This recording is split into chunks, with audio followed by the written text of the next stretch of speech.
Hello and welcome to Matador News. I'm Angelica Arizon. And I'm Calsey Cole. President Obama tells the United Nations the world needs to cooperate to fight terror and defend itself against the threat from ISIS. The United States military will be sent in a campaign of airstrikes to push back the terrorist group. Those who continue to fight for a hateful cause will find they are increasingly alone.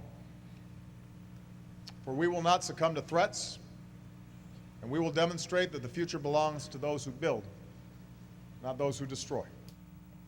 Obama says regional forces will be trained and equipped to defend themselves against these terrorists. They will work to cut off Islamic State financing and stop fighters from entering and exiting the region. Obama is asking the world to join in this effort, as over 40 nations have already done so. Now we go to Newsroom with Stephanie Lopez for the CSUN Student Perspective. Here at CSUN, many students have strong opinions about whether or not the President Obama's is taking towards ISIS are really necessary. I agree with the airstrikes. I think that's a good thing to do. I don't think we should just sit back and let what's happening keep happening. I think it's necessary, maybe, just so they can stop. But it is sad because there's going to be civilians that are going to be affected that, aren't even guilty of anything. So I think that's the downside of it. Yes, we do need to do something. Whether sending bombs over there is the right idea, I think it's a little too much, but, I haven't heard of any better ideas yet.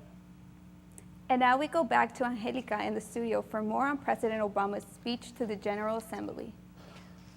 President Obama also tells the General Assembly he is open to resolving the conflict between Russia and Ukraine. This is after Russia warned the United States to stop threatening moves in Ukraine. An agreement was signed earlier this month that offers an opening for peace.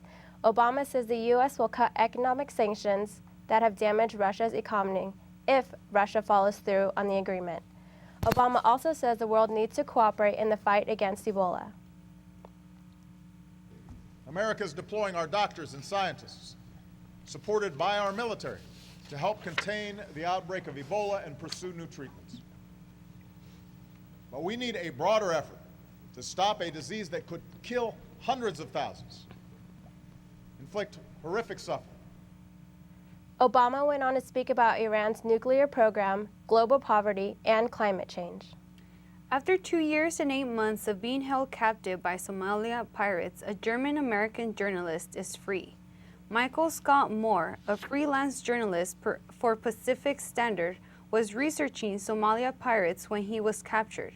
Somali officials say local elders negotiated Moore's release, but they would not confirm whether or not a rumored $1.6 million ransom was paid.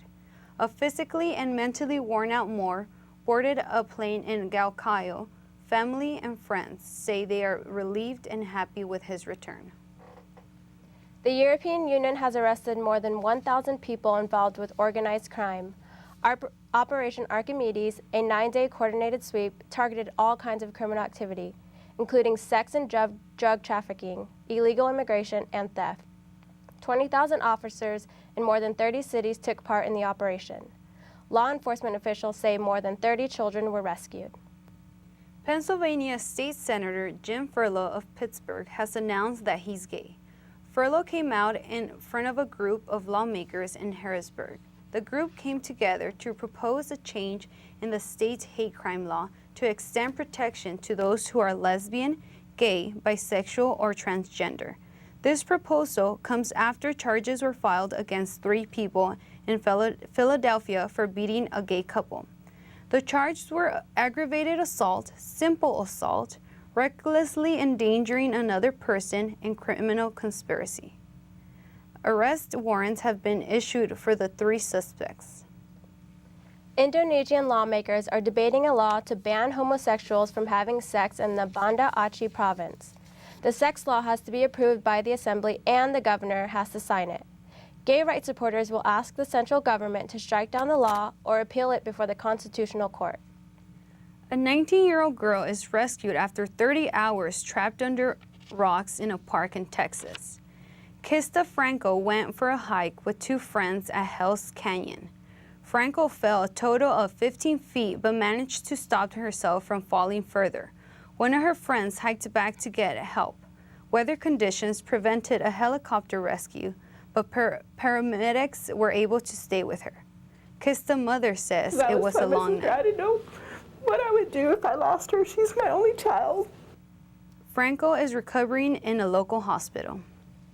The Fox network isn't responding to demands to edit out its upcoming crossover episode of The Simpsons and Family Guy. Critics want to remove one of Bart Simpson's punchlines.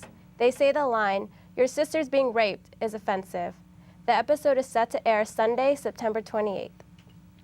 Now we'll send you to AJ Romero with business. The Census Bureau reports that single-family home sales have risen 18% to the highest level in more than 6 years. The strongest sales increases took place in the two dominant regions of the country. The sales rates in the South went up almost 8%, while the West saw a 50% increase. Sales in the Northeast rose 29% and were flat in the Midwest. The median price of the new homes sold in August was about $275,000. It's an update on Wall Street today after 3 days of declines.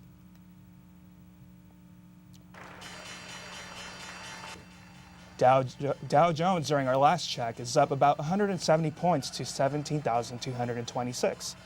NASDAQ is up about 44 points to 4,553. Hasbro is one of the big winners today on the news that they've locked up the rights to make Frozen dolls. They are up about $2 to $55 a share.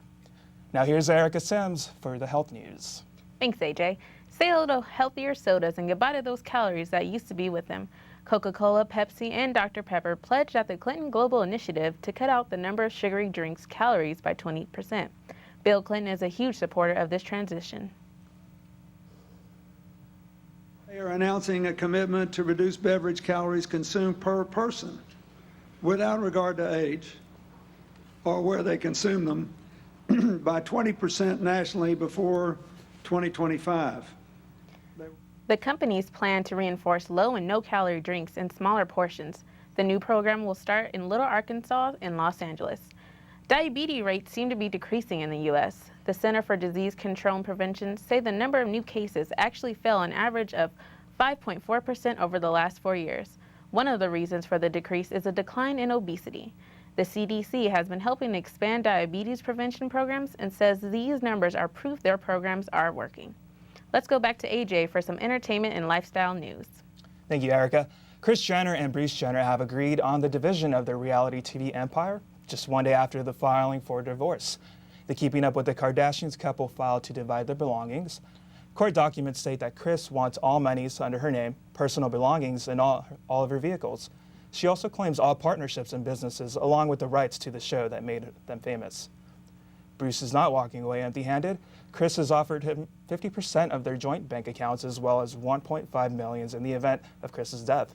They plan to split expenses for and custody of 17-year-old daughter Kylie. A Pew Research Center analysis has found that the percentage of American adults who have never been married is a high historic. In 2012, 1 in 5 adults ages 25 and older has never been married.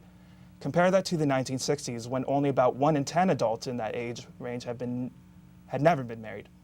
A variety of factors contribute to this dramatic change. Adults are now marrying later in life, and the share of adults cohabiting and raising children outside of marriage has increased significantly.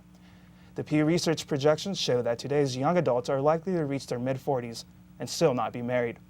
Now here's Ericka with more on sports. Tonight could be the night the Los Angeles Dodgers clinch the division.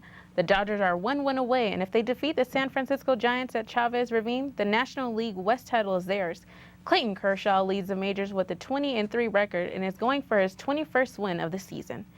Things got a little testy last night in the Dodgers' 3-2 win. In the bottom of the first inning, Giants pitcher Madison Bumgarner hit Dodgers outfielder Yasiel Puig in the left ankle. Puig charged at him and was restrained by home plate umpire Adrian Johnson. The benches cleared, no punches were thrown, and no players were ejected. The game will be televised at 7 tonight on Sportsnet, LA, KDOC, and ESPN.